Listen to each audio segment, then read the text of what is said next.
dòng ơi như này dòng à tao hà nó bé hai bút nhờ ghi rồi tao hà nó nước nhờ ghi dân làm đi cả tôi cả gì anh đang như tôi chị em một đi đoạn này mình đặt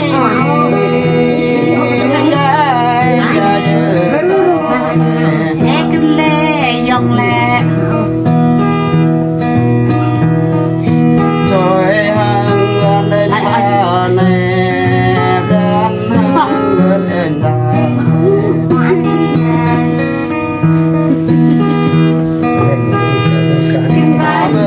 nghe tôi là hàng gì ta nghe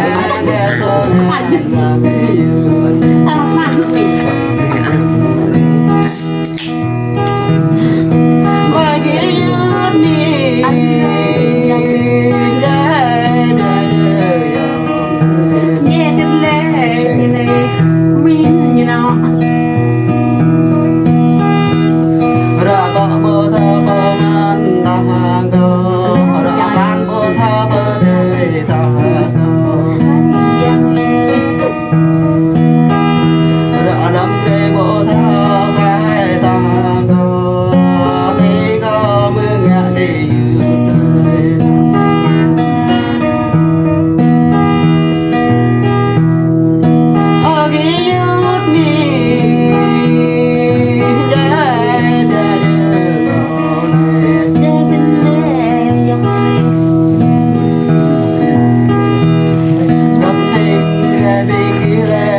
huệ có nhập dơ dương có khi dược à huệ có nhập dơ cho họ về lời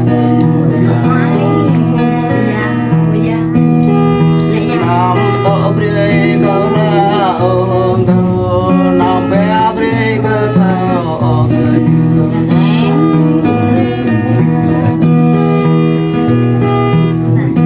ở ký ức ni dài dài bao này cả ra mê dương bước ra cả ra mê dương ra ra điều loạn ban đánh go này ra sang giữa họ thì người go